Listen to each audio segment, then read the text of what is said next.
একটা তথ্য জানিয়ে রাখি যে সাকিব যেহেতু আরেকটা টাইম জোনে আছেন, সাকিবের এখানে এখন হচ্ছে রাত 12টা। সাকিব, আমি যদি ঠিক করে থাকি। না না, দুইটা। রাত 2টা? ও রাত 2টা।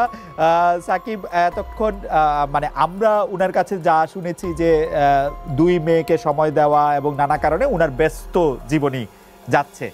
তারপর আমরা আমাদেরকে সময় দিয়েছেন, সাকিবকে অনেক ধন্যবাদ। তো দর্শক, সাকিব আল হাসান শেখ হাসিনাকে আগের থেকেই দেখতে পারতেন না এবং শেখ হাসিনাকে সে পছন্দ করতেন না।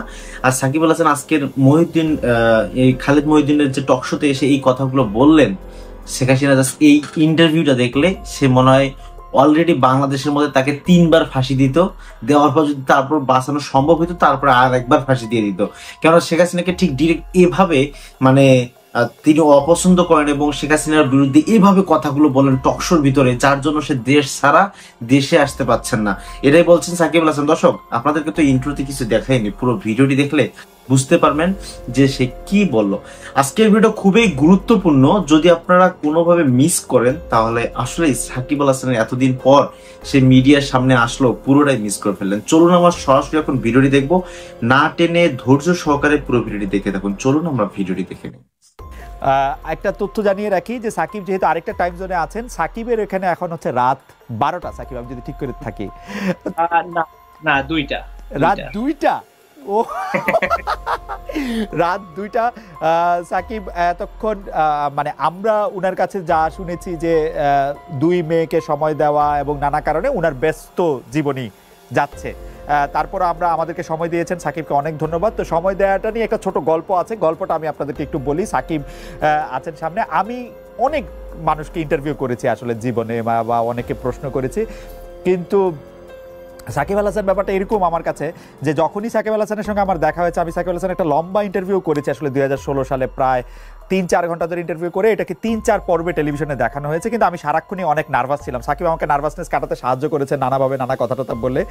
এখনও আমি যথেষ্ট পরিমাণে নার্ভাসই আছি। এবং সাকিব যখন রাজি হলেন যে হ্যাঁ আমাদের সঙ্গে উনি কথা বলবেন, তখন আমার মনে আছে যে আমাদের প্রযোজক আরাফাত এবং আমি এটা নিয়ে আলোচনা করতেছিলাম এবং বলতেছিলাম যে সাকিব রাজি হওয়া মানে আমাদের জন্য এটা অনেক বড় ব্যাপার। কতক্ষণ পরে আমার কাছে একটা মেসেজ আসলো যে সাকিব আল হাসান তো আমাদের কাছে জানতে চেয়েছেন যে আমরা এর জন্য কত টাকা দিব।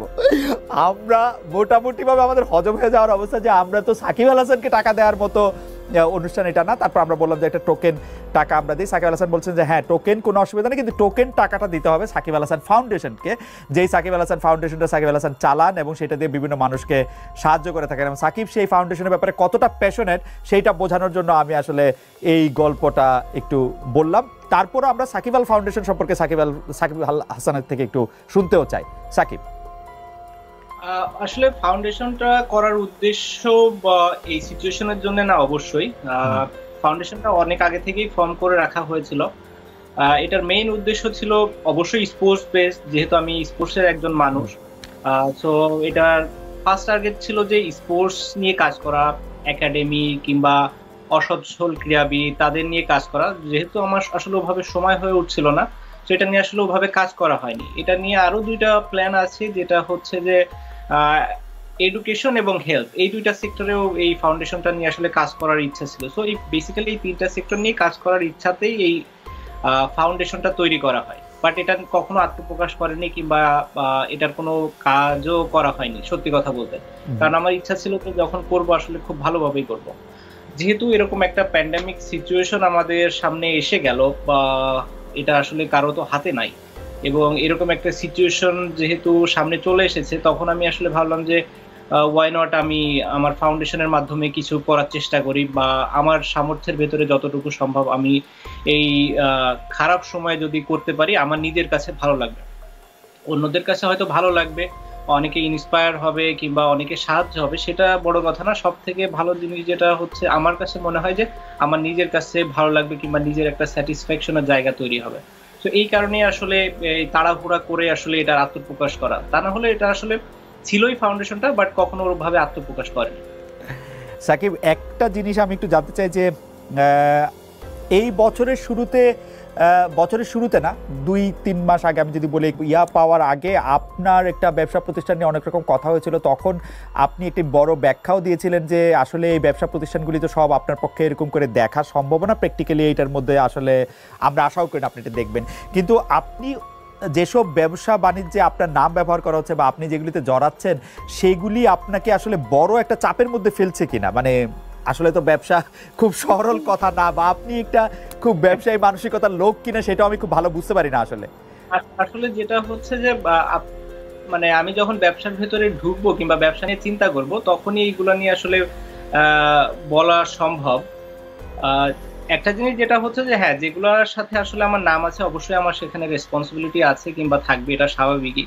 এবং সেই জায়গাটাতেও আসলে আমার শিক্ষা নেওয়ার বিষয় আছে যে এইগুলা কিভাবে আরো বেটার ওয়েতে রান করা যায়, কিভাবে আরো অর্গানাইজড ওয়েতে রান করা যায়, এবং কোনো ল্যাব ছাড়া কিংবা কোনো গাফিলতি ছাড়া যেন সব কাজগুলো সম্পন্ন হয়, সেটা কিভাবে ঠিক করা যায় সেটাও অবশ্য আমার দায়িত্বের ভেতরই পড়ে। সাকিব, আরেকটা জিনিস আছে, আপনার বন্ধু দীর্ঘকালের, আমি যদি বলি যে আপনারা একসাথে অনেক লম্বা সময় খেলেছেন, তামিম।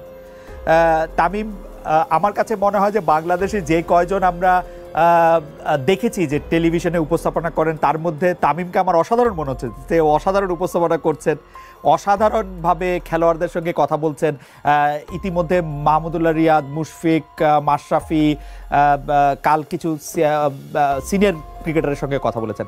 আপনার সঙ্গে আপনি সেগুলি দেখেছেন কিনা? আপনার সঙ্গে তামিমের এরকম কথা হওয়ার কোনো জায়গা আছে কিনা, এটি একটু বলে আমি মূল প্রসঙ্গে আসি, যেটি বলতে চাইছি। আমি পর্ব যদি বলেন তাহলে মনে হয় দুটা দেখেছি, দুইটা পর্ব দেখা হয়েছে। যেহেতু আসলে টাইমের ডিফারেন্স থাকে, পরে অবশ্যই ইউটিউবে দেখা যায়, এবং যে দুইটা পর্ব দেখা হয়েছে আসলে পরে ইউটিউবেই দেখা হয়েছে। যেটা হয় যে আসলে দুই মেয়েকে সামলানোর পরে যতটুকু সময় থাকে চেষ্টা করি নিজেকে কিভাবে দেয়া যায়। বাচ্চা দুইজনই এখন ঘুমের অবস্থায় আছে, দুই বাচ্চাই মানে ঘুমিয়ে পড়েছে। তো যদিও ছোট বাচ্চা উঠে যাবে, ও হয়তো নেক্সট 1-2 ঘন্টার ভেতরেই উঠে যাবে। নর্মালি প্রতি 3 ঘন্টা পর পর উঠে খাই, ডাইপার চেঞ্জ করতে হয়, এবং তারপরে আবার ইয়েতে যায়, ঘুমাই যায়। তো এই কারণেই একটা ব্রেক আসে, এই কারণে আসলে টাইমটা আপনার সাথে ওইভাবে অ্যাডজাস্ট করা।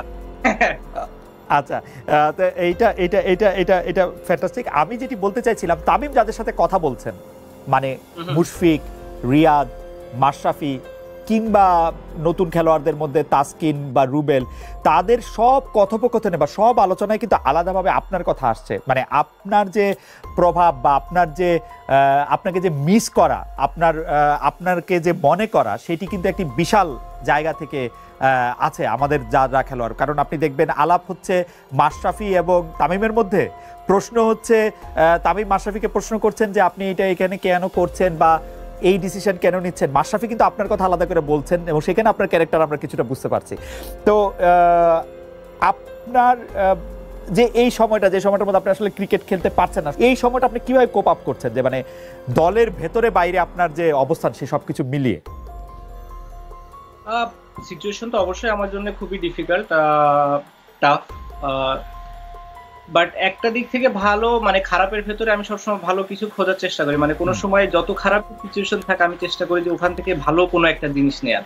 তো এর ভেতরে ভালো জিনিস হচ্ছে, যেহেতু ওয়াইফ প্রেগনেন্ট ছিল, লাস্ট মোমেন্ট ছিল, ওই সময় পাশে থাকাটা খুব ইম্পর্টেন্ট। তো যেটা এবার থাকতে পেরেছি, প্রথম সন্তানের সময় থাকতে পারিনি, সো এটা একটা ভালো দিক। বাচ্চা হয়ে গেল, টেক কেয়ার করার সুযোগ পাচ্ছি, ফার্স্ট বাচ্চার সময় সেটা পারিনি। তো এই দুইটা খুব ভালো একটা পজিটিভ দিক। বাট স্বাভাবিকভাবেই মানে এটা তো মনের পেছনে সবসময় মনে হতেই থাকে যে না, আমি খেলতে পারছি না কিংবা খেলতে পারবো না। হ্যাঁ, যদিও এখন কোনো খেলাই হচ্ছে না, আনসার্টেনটিতে আছে কখন খেলা শুরু হবে কিংবা কখন হবে না। বাট যখনই হবে তারপরেও তো আমি জানি না যে আমি আসলে, আমার টাইম তো আছে আরো প্রায় 6 মাস, 5.5 মাস, 6 মাসের মতো। আমার তো অতদিন বাকি আছে। সো যদি নেক্সট 1 মাস পরে খেলা শুরু হয়ে যায়, তো আমি আরো 4 মাস, 5 মাস, 6 মাস পরে খেলবো। তো ওই জায়গাটা তো অবশ্যই খারাপ লাগে এবং খারাপ লাগার মতোই বিষয়। বাট আমার কাছে মনে হয় এটাও একটা এক্সপিরিয়েন্স, শেখার অনেক কিছু আছে। আসলে অনেক সময় বা অনেক কিছুই আমরা অবহেলা ছলে দেখি কিংবা নেওয়ার চেষ্টা করি, যেটা আসলে নেওয়া উচিত না। আমার কাছে মনে হয় এই বড় শিক্ষাটা আমি খুব ভালোভাবে পেয়েছি।